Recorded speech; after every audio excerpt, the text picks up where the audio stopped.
어찌됐든 복귀일에 부대에 돌아오지 않았습니다. 이 경우 탈영입니까 아닙니까? 제가 그와 관련된 법률 지식이 없어서 따로 좀 공부를 하든지 연구를 한 후에 답을 할 수 있을 것 같은데. 네, 1분만 더 주시오. 생각하시면 안 됩니다. 탈영입니까 아닙니까? 법률적 지식, 양심에 따라서 말씀드립니다. 복무일에 기대를 하지 않은 거요. 네. 그렇다면 뭐 기대를 하지 않은 것이니까 탈영으로 볼 수 있지 않을까 싶은데 정확한 지식이 아니라서 말씀드리기가 좀 곤란합니다. 네.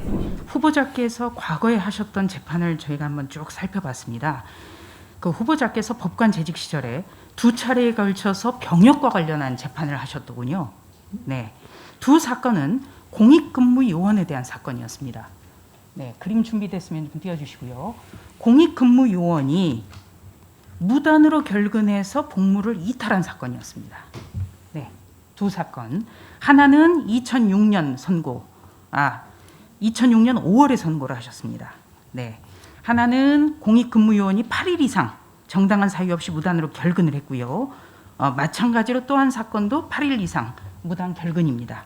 그렇다면 이 단기사병, 이런 공익근무요원의 정당한 사유 없는 무단 결근은 현역병으로 본다면 이게 휴가가 끝내도 복귀하지 않은 그런 사건으로 볼 수가 있습니다. 이른바 군무 이탈이라고 하는 거죠. 자, 그렇다면 후보자께서는 이 복무 이탈, 탈영 문제에 대해서 굉장히 엄격한 입장을 취해오셨다.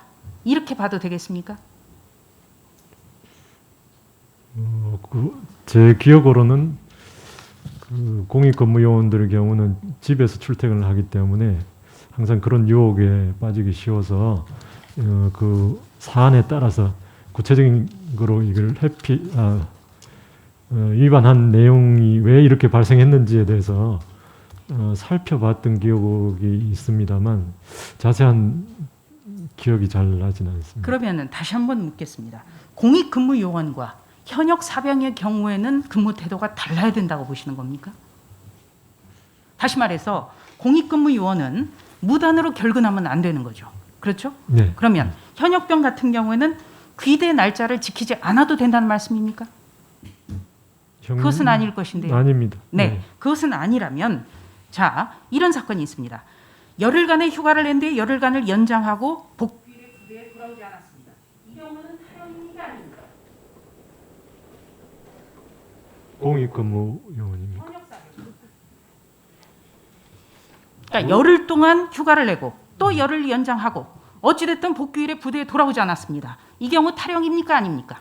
제가 그와 관련된 법률 지식이 없어서 따로 좀 공부를 하든지 연구를 한 후에 답을 할 수 있을 것 같은데. 네, 1분만 더 주시죠. 자, 대법원의 일관된 판례는요.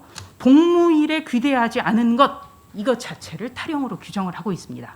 그러면 후보자께서는 대법원의 판례를 모르시는 겁니까? 아니면은 단기 사병과 현역 사병의 근무에 대해서는 분리해서 봐야 된다고 생각하시는 겁니까?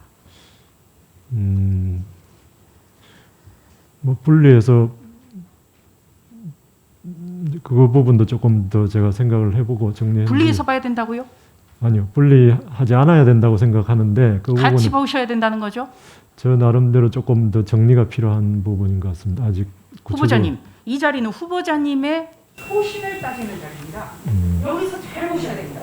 우리 분이 56만 명입니다. 56만 명이 준 대법관 후보자의 발언을 공정하고 있을 것 같습니다. 복무 날짜에 기대하지 않은 것 탈영입니까 아닙니까? 생각하시면 안 됩니다. 탈영입니까 아닙니까? 법률적 지식, 양심에 따라서 말씀드립니다. 복무일에 기대를 하지 않은 거요. 네. 그렇다면 뭐 기대를 하지 않은 것이니까 탈영으로 볼 수 있지 않을까 싶은데 정확한 지식이 아니라서 말씀드리기가 좀 곤란합니다. 네, 상식적으로는 그렇다면 탈영으로 가야 된다는 그런 말씀으로 알아듣겠습니다. 지금 말씀드린 사안은 추미애 장관 후보자 아들에 관한 의혹을 제기한 것입니다. 이상입니다. 네, 수고하셨습니다. 다음은 김승원 의원님 질의해 주시기 바랍니다.